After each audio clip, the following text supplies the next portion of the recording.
목사님 나오셔서 십자가 하나님의 능력 지혜라는 제목으로 말씀 전하실 때 귀한 은혜 받으시기 바랍니다.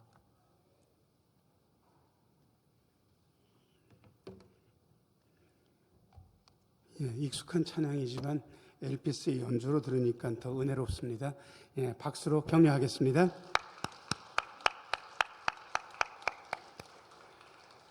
잠시 기도하고 하나님 말씀 듣습니다. 은혜로우신 주님, 이 시간 말씀하여 주옵소서. 말씀 들을 때에 주의 영이 우리의 심령 속에서 약동하는 시간 되게 하여 주옵소서. 말씀을 들으며 마음속에 기쁨과 감사와 용기가 샘솟게 하여 주옵소서. 예수님 이름으로 기도합니다. 아멘. 믿음과 삶의 문제는 쉽지 않습니다. 예수를 어떻게 믿을 것인가? 아마 우리는 의견 일치를 볼 수 있을 것 같습니다. 문제는 믿은 다음에 어떻게 살 것인가는 같지 않습니다. 우리의 삶의 자리가 많이 다르기 때문에 그렇습니다. 시집 가가지고 시어머니한테 살림을 배우는 며느리가 친정 엄마한테 전화했습니다. 엄마, 우리 시댁은 밥 짓는 것도 달라, 이렇게 이야기했습니다. 여러분, 정답은 없습니다. 그런데 원칙은 있습니다. 자, 저를 따라서 하세요. 우리의 삶에 정답은 없지만 원칙은 있다. 사람의 사는 모습이 다 다르기 때문에 정답처럼 사지선다형으로 고를 수는 없지만 원칙은 있습니다. 바울 사도는 예수 믿는 사람들이 어떻게 살아야 하는지에 대해서 고린도 교우들한테 잘 일러줬습니다. 왜냐 그러면 그 삶의 원칙을 지키지 않았기 때문에 고린도 교회가 문제가 심각한 것을 바울 사도는 들었습니다. 그리고 그야말로 정답을 이야기한 것이 아니라 원칙을 잘 이야기해 줬습니다. 그 원칙이 십자가의 길입니다. 자, 저를 따라서 하세요. 십자가의 길. 근데 그게 우리의 원칙으로 우리의 삶에 다 드러난다. 그것을 고린도전서 1장부터 이야기하고 있는데 제가 세 가지로 나누어서 여러분들과 나누려고 합니다. 자, 1번입니다. 1번 같이 한번 읽어요. 자, 시작. 세상에서는 거리끼고 미련하게 보이는 십자가의 길. 18절 말씀 같이 한번 읽어요. 자, 시작. 십자가의 도가 멸망하는 자들에게는 미련한 것이요 구원을 받는 우리에게는 하나님의 능력이라. 여러분, 죽으면 땡땡땡. 세상 사람들이 이야기하는 그 땡땡땡을 여러분들이 한번 해보세요. 죽으면 끝이다. 여러분, 근데 우리는 죽으면 끝이다라고 생각하지 않습니다. 우리는 어떻게 생각하냐 그러면 죽어도 끝이 아니다라고 생각합니다. 자, 저를 따라서 하세요. 죽어도 끝이 아닙니다. 세상의 상식과는 정반대의 이야기를 우리는 이야기하고 우리는 믿고 살아갑니다. 세상 사람들은 높아지라고 이야기합니다. 그런데 우리는 낮아지라고 그렇게 이야기합니다. 세상 사람들은 주목받고 그리고 올라가는 그런 자리에 있으라고 그러지만 우리는 버림받는 것도 때때로 마다하지 않습니다. 세상은 우리한테 생존하라고, 생존보다 더 큰 것은 없다라고 이야기하지만 우리는 어떤 것 때문에 죽을 수도 있다고 그렇게 가리킵니다. 그래서 십자가의 길을 사람들은 좋아하지 않습니다. 그러나 우리는 조금 다릅니다. 왜냐 그러면 23절 말씀 읽어보겠습니다. 23절 같이 한번 읽어요. 자, 시작. 우리는 십자가에 못 박힌 그리스도를 전하니 유대인에게는 거리끼는 것이요 이방인에게는 미련한 것이로되. 십자가를 이미지로만 간직하고 있는 분들은 십자가에 대해서 잘 모르는 겁니다. 십자가는 이미지가 아니라 십자가에 달린 어떤 분을 떠올리게 하기 때문에 십자가가 우리에게 의미가 있습니다. 자, 저를 따라서 하세요. 십자가에 못 박힌 그리스도. 그리스도, 기름 부음 받은 자, 메시아라는 뜻입니다. 십자가에 못 박힌 메시아 그리스도라는 말은 세 가지 뜻이 담겨 있습니다. 구약 성경에 기름 부음 받는 직종이 셋 있습니다. 왕이 기름 부음 받고 제사장, 선지자가 기름 부음 받습니다. 그런데 왕이 십자가에 못 박힌다? 하나님이 택한 선지자가 십자가에 못 박힌다? 하나님의 제사장이 십자가에 못 박힌다? 우리는 그걸 받아들일 수 없습니다. 적어도 하나님께서 택하신 왕이라면 십자가에 못 박히는 것이 아니라 십자가에 못을 박아야 된다고 생각을 합니다. 선지자와 제사장은 하나님이 보살피기 때문에 십자가에 달려서 돌아가서는 안 된다고 우리는 생각합니다. 그래서 유대인들은 십자가를 싫어합니다. 십자가는 나무 형틀입니다. 신명기서에 보면 나무에 달린 자는 저주를 받았다 그렇게 되어 있습니다. 그 말씀을 기억하는 사람들마다 십자가에 달린 예수 그리스도가 메시아라고 생각한 그런 사람은 없었습니다. 그래서 많은 분들이 십자가는 논리로 설명할 수 없고 계산으로 이해되지 않는다 그렇게 이야기합니다. 여러분, 일단 계산하기 시작하면 십자가의 길은 걸을 수 없습니다. 자, 저를 따라서 하세요. 십자가 앞에서 계산할 수 없습니다. 예, 그래서 논리로 설명되지 않고 계산으로 이해되지 않지만 우리는 십자가를 받아들이는데 십자가를 받아들이는 네 가지 정도의 단계가 있습니다. 제가 여러분들한테 일러드릴 테니까 기억하시면 좋겠습니다. 자, 저를 따라서 하세요. 십자가 앞에서 멈춥니다. 인생의 길을 엑셀만 가지고 인생이란 자동차를 운행할 수 없습니다. 자동차에 엑셀이 있다면 브레이크도 있어야 됩니다. 엑셀도 에너지라면 브레이크도 놀라운 에너지입니다. 많은 분들이 쭉 나가는 것만 잘하는 거라고 하는데 잘못된 길로 가다가 탁 멈추는 것은 얼마나 중요한 일인가. 그래서 어떤 분들이 이렇게 이야기합니다. 멈추는 시간이야말로 영적인 순간이다. 그렇게 이야기한 분이 있는데 저는 그 말씀에 동의합니다. 자, 저를 따라서 하세요.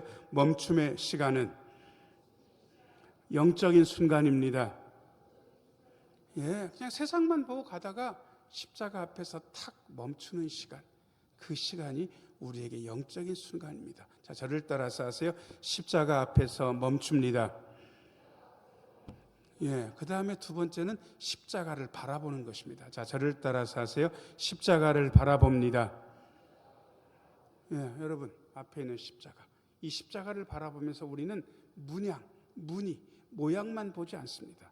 십자가에 못 박힌 그리스도를 바라봅니다. 자, 저를 따라서 하세요. 십자가 앞에서 멈춥니다. 십자가를 바라봅니다.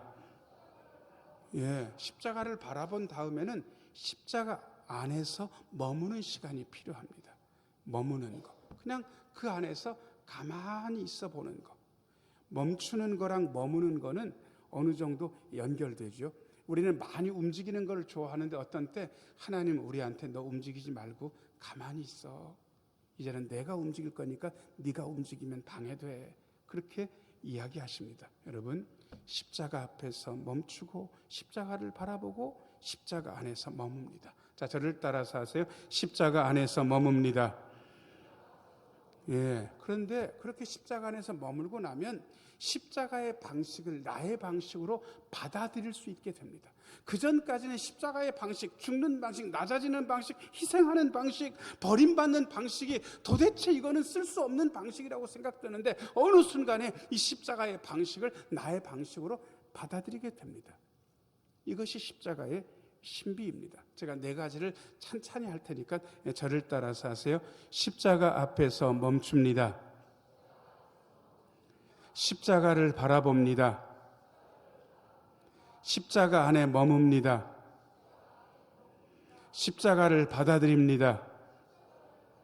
예, 우리가 정확하게 이 순서대로 진행되진 않았을지는 몰라도 적어도 이런 과정을 겪어서 적어도 마음의 십자가를 받아들인 사람들입니다. 자, 옆에 있는 분들한테 얼굴 보시면서요. 십자가를 받아들이셨죠? 한번 물어보세요. 자, 시작. 십자가를 받아들이셨죠? 여러분, 받아들인다고 대번에 잘 되는 건 아닙니다. 여러분, 한 번 받아들이고 이 방식이 옳은 방식이야.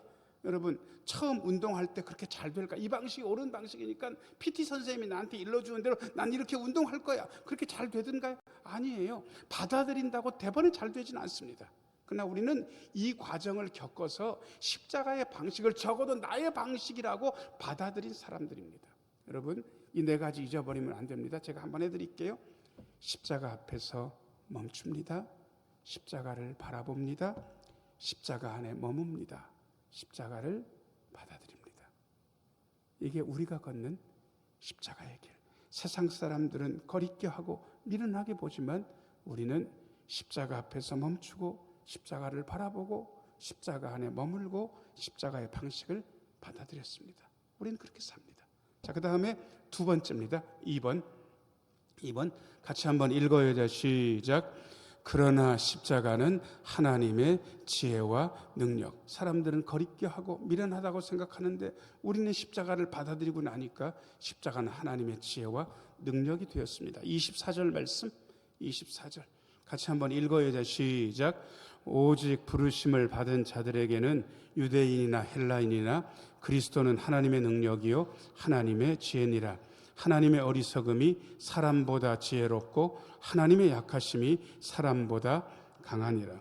여러분, 저는 예수님의 기적을 문자 그대로 믿는 사람입니다. 예수님이 바다 위를 걸으셨다고 성경에 되어 있으니까 저는 예수님이 그렇게 하셨다고 믿습니다. 예수님께서 맹인의 눈을 뜨게 하셨기 때문에 예수님이라면 그렇게 하실 수 있다고 믿습니다. 보리떡 5개와 물고기 2마리로 5,000명, 남자만 5,000명을 먹이셨다고 저는 문자 그대로 믿는 사람들입니다. 그런데 희한한 것은 예수님이 십자가에 달리시기는 그 일주일 어간에는 그런 기적이 거의 일어나지 않습니다. 말고의 귀를 붙여준 거 말고는 십자가에서는 기적이 없습니다. 도대체 물 위를 걸으신 분이, 나병 환자를 낫게 하신 분이, 죽은 자도 살리신 분이 십자가 앞에서는 그렇게 무력할 수밖에 없다는 게 저는 솔직히 마음에도 들지 않고 이해도 되지 않았습니다. 왜? 그 능력은 다 어디다 팽개치시고 지금 무력하게 십자가에 달려 돌아가시는지 저는 이해되지 않았습니다. 그래서 사람들은 십자가를 실패라고, 파멸하고 그렇게 이야기합니다. 하나님의 놀라운 계획을 가지고 하나님의 아들을 이 땅에 보내셨는데 그 아들은 십자가에 달려 돌아가셨다? 세상 사람들이 눈에 보기에는 실패고 패배입니다. 그런데 하나님은 그 자리를 승리의 자리로 삼으셨습니다. 십자가는 무력하게 매달리고 못 박힐 수밖에 없는 약함의 자리인데 하나님은 그 자리를 능력의 자리로 삼으셨습니다. 그래서 어떤 신학자는 이렇게 이야기했습니다. 하나님은 강함으로 세상을 억누르신 것이 아니라 약함으로 세상을 구원하셨다. 그렇게 이야기했는데 저는 그 말씀이 참 마음에 듭니다. 자, 저를 따라서 하세요. 하나님은 강함으로 세상을 억누르지 않으시고 약함으로 세상을 구원하셨습니다. 마귀가 이해할 수 없는 능력, 마귀가 이해할 수 없는 지혜를 가지고 하나님은 마귀의 손 안에서 멸망해가는 세상 사람들을 구해내셨습니다. 약함의 능력, 여러분, 제가 이 약함의 능력 때문에 이 능력을 행사할 수 있다는 사실을 알게 됐습니다. 저는 예수님처럼 물 위를 걸을 자신이 없습니다. 예수님처럼 눈먼 자를 뜨게 할 자신도 없습니다. 예수님처럼 나병 환자를 낫게 할 자신도 없습니다. 근데 저는 예수님처럼 약해지는 길, 무력해지는 길, 낮아지는 길, 이거는 우리가 할 수 있지 않을까? 이것은 우리가 할 수 있는 게 아닐까? 진실로 마음만 먹으면, 예수님처럼 마음만 먹으면 강함으로 세상을 억누르는 것이 아니라 나의 무력함과 약함으로 세상을 구원하는 데 한 손 보탤 수 있지 않을까라는 생각을 하게 됐습니다. 그래서 십자가는 역설적이긴 하지만 하나님의 능력과 하나님의 지혜가 됩니다. 자, 저를 따라서 하세요. 십자가는 하나님의 지혜와 능력입니다. 우리가 십자가 앞에서 멈추고 십자가를 바라보고 십자가 안에서 머물고 십자가의 방식을 받아들이고 보니까 십자가를 하나님의 지혜와 능력으로 고백할 수 있게 되었습니다. 이게 2번째입니다. 그 다음에 3번째, 3번이요. 같이 한번 읽어요. 시작. 십자가의 지혜와 능력으로 구원받은 우리, 십자가의 지혜와 능력으로 구원받았으면 우리는 뭐 할 수 있는가? 21절 말씀, 21절 같이 한번 읽어요. 시작. 하나님의 지혜에 있어서는 이 세상이 자기 지혜로 하나님을 알지 못하므로 하나님께서 전도에 미련한 것으로 믿는 자들을 구원하시기를 기뻐하셨도다. 아멘. 세상 지혜로는 하나님을 알지 못한다, 그렇게 이야기했는데 이거는 해석이 좀 필요한 이야기일 것 같습니다. 저는 아직 장각에는 갔다 왔는데 그랜드 캐년이나 이런 데는 못 갔습니다. 거기 가서 딱 경치를 보는 순간 하고 압도된다고 그럽니다. 그 압도된 그 느낌 가운데 뭐가 있냐 그러면 이거는 사람이 한 게 아니야. 이런 건 하나님께서 하실 수밖에 없어. 우리는 하나님을 느낀다 그럽니다. 우리가 태양이 장엄하게 지는 것을 보는 곳에 있습니다. 그걸 볼 때마다 저는 하나님의 손길을 느낍니다. 그런데 문제는 하나님의 손길, 창조주 하나님에 대해서 살짝 느낄 수는 있어도 구원자 하나님에 대해서는 그것 가지고는 안 되는 것 같습니다. 별들이 반짝이는 걸 보고 태양이 장엄하게 떠오르고 지는 것을 보고 창조주 하나님은 알 수 있지만 구원자 하나님에 대해서 알 수 있을까? 저는 그건 안 될 것 같습니다. 그래서 하나님께서 특단의 방법을 강구하셨습니다. 21절 밑에 두 줄 같이 한번 읽어요. 시작. 하나님께서 전도에 미련한 것으로 믿는 자들을 구원하시기를 기뻐하셨도다. 아멘. 믿는 자들을 어떻게 구원하십니까? 뭘로 구원하십니까? 전도인데 전도에 이게 무슨 얘기냐? 미련한 전도의 방법으로 이렇게 읽으면 쉬울 것 같습니다. 전도, 설교, 복음 전파 이렇게 바꿀 수 있습니다. 여러분, 제가 설교하는 거, 여러분이 때때로 전도하면서 한두 마디 하는 거, 여러분 그것 가지고 사람이 변하겠나? 사람이 복음을 과연 받아들일까? 우리는 의구심을 갖습니다. 그런데 안 그렇습니다. 심리학자가 같은 이야기를 진심으로 누구한테 전했을 때 50 몇 번인가 제가 정확하게 지금 그게 있는데 그걸 그 횟수를 들으면 거의 그거를 받아들이게 돼 있대. 진심으로 하는 얘기를 들으면. 여러분들이 짧은 이야기지만 옆에 있는 분들한테 진심으로 뭔가를 담아서 하는 걸 연습을 좀 하셔야 됩니다. 자, 저를 따라서 하세요. 하나님 살아계셔요. 진심으로 저한테 목사님 하나님 살아계세요. 진심으로 저한테 한번 해보세요. 자, 시작. 진심이 느껴지긴 하는데 조금 제가 좀 덜 느끼니까 조금 진심을 담아서 해보세요. 자, 시작. 이제 좀 느껴집니다. 여러분들이 옆에 있는 분들한테 진심을 담아서 그 얘기를 한번 해보는 거예요. 집사님 하나님 살아계셔요. 하나님 살아계셔요. 한 번 들을 때, 두 번 들을 때, 세 번 들을 때 많이 다릅니다. 그 다음에 옆에 있는 분들 보시고요. 예수님이 그대를 사랑하세요. 한번 해보세요. 자, 시작. 예수님이 그대를 사랑하세요. 진심이 느껴지긴 하는데 조금 더 진심을 담아서 영적인 에너지를 담아서 예수님 그대를 사랑하세요. 한번 해보세요. 자, 시작. 예수님 그대를 사랑하세요. 별거 아닌 것 같은 거 이게. 그런 얘기 듣는다고 사람이 변하겠나? 아니에요. 이게요. 제가 저희 아버지 개척교회하고 제가 대학 졸업하고 사법시험도 떨어지고 몇 년 노가다 했잖아요. 방바닥 깨는 노가다 해본 적이 있는데 요즘은 방바닥 깨는 게 햄머드릴 같은 걸로 하면 그렇게 어렵지 않은데 콘크리트를 잘 친 걸 예전에 그냥 한마로 때렸는데 워낙 콘크리트가 단단하게 돼 있기 때문에 한 번 때려가지고는 진짜 탕탕 튀기만 하지 이놈이 깨질 것 같지 않습니다. 그런데 계속 두들기면 콘크리트 바닥에 금 갑니까? 금 가요. 금 가는 거예요. 사람이 마음이 완악해도요 별거 아닌 그 얘기인데 그 얘기를 자꾸 듣다 보면 그 얘기가 여러분 스며든다는 말 아세요? 스며들게 돼 있는 거예요. 그 대신 진심을 담아서 이야기해야 됩니다.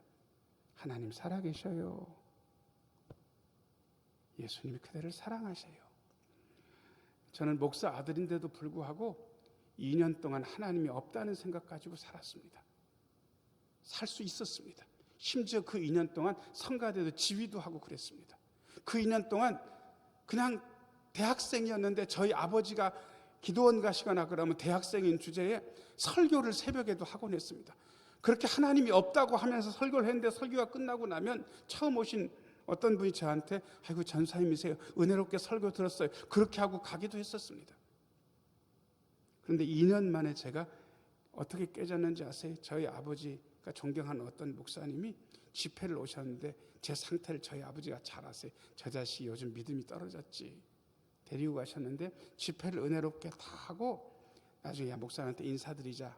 인사를 이렇게 드렸는데 세상에 그분이 저를 이름도 아시니까 이렇게 보더니 한참을 보셨어요. 그래서 제 느낌엔 한 10초 정도 말 안 하고 보신 것 같은데 정확하게는 모르겠습니다. 이렇게 보시고 뭐라 그러셨냐 그러면 승호야 하나님 살아계신다. 하나님 살아계시지.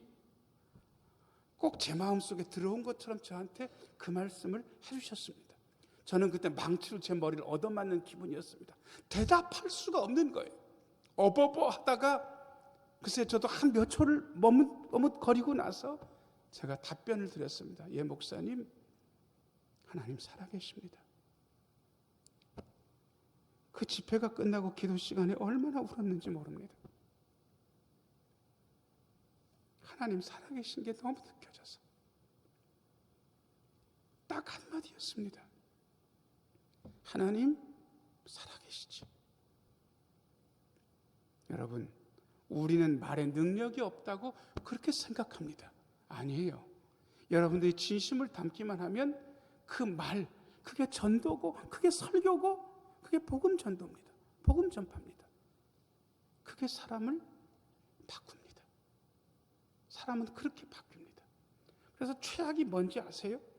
요즘 말씀을 듣는데도 안 들리는 분들이 계세요. 말씀이 안 들어온대. 문제가 심각합니다. 자, 옆에 있는 분들 얼굴 보시고요. 요즘 하나님 말씀이 잘 들리시지요? 물어보세요. 자, 시작. 요즘 하나님 말씀이 잘 들리시지요? 청각에 대해서 얘기하는 게 아닙니다. 제가 수도원 가면 말을 많이 하지 않고 말을 듣습니다. 근데 제가 잘 들립니다. 잘 들으니까 아직 제가 괜찮다는 걸 압니다. 목사도 다르지 않습니다. 여러분, 잘 들리고 있는지 점검해야 됩니다. 하나님께서 인간적인 수단을 다 버리시고 전도, 복음 전파, 설교, 한마디 하는 하나님에 대한 선포를 가지고 사람이 변화되고 그렇게 십자가의 길을 받아들이도록 그렇게 하셨습니다. 여러분, 그 한마디를 진심을 담아서 언제든지 말할 준비가 되어 있으면 좋겠습니다. 자, 옆에 있는 분들 얼굴 보시고요. 하나님 살아계세요. 한번 해보세요. 자, 시작. 하나님 살아계세요. 한 번만 더요. 예수님 그대를 사랑하세요. 예수님 그대를 사랑하세요. 네, 여러분, 이런 게 들리기 시작하면 십자가의 길을 받아들일 수 있습니다. 제가 오늘 너무 많은 말씀을 드렸는지 모르겠습니다. 십자가 앞에서 멈추고 십자가를 바라보고 십자가 안에 머물고 십자가를 받아들이고 하나님 살아계신다고 얘기하고 예수님이 그대를 사랑하신다고 이야기하고 제가 오늘 설교 말씀을 요약했습니다. 같이 한번 읽었으면 좋겠습니다. 같이 한번 읽어요. 자, 시작. 십자가 앞에서는 모두가 죄인이고 모두가 은혜로 산 사람이며 우리 모두가 구원받은 자입니다. 그렇죠? 그 다음 문장. 자, 시작. 그러므로 우리는 내 능력을 자랑하지 않고 예수님의 십자가를 자랑합니다. 자랑하는 방법은 여러 가지입니다. 간단한 진심을 담아서 할 수 있는 말들을 여러분들이 하시면 되고요. 또 읽어요. 자, 시작. 우리는 내 지혜를 자랑하지 않고 주님의 은혜를 자랑합니다. 그렇습니다. 여러분, 우리는 십자가가 하나님의 능력과 지혜인 것을 받아들인 사람들입니다. 우리는 십자가 앞에서 멈추고 십자가를 바라보고 십자가 안에 머뭅니다. 그리고 십자가를 하나님의 지혜와 능력으로 받았고 이제 우리는 그 십자가의 도리를 다른 이들에게 진심을 담아서 전할 수 있습니다. 이 십자가의 길에 동행하시는 우리 모두가 되기를 예수님의 이름으로 축원합니다. 은혜로우신 아버지 하나님, 십자가 앞에서 멈춥니다. 십자가를 바라봅니다. 십자가 안에 머뭅니다. 십자가를 주님의 능력과 지혜로 이 시간 우리의 가슴 속에 받아들입니다. 하나님, 이제부터 십자가로 살아가게 하여 주옵소서. 예수님 이름으로 기도하옵나이다. 아멘.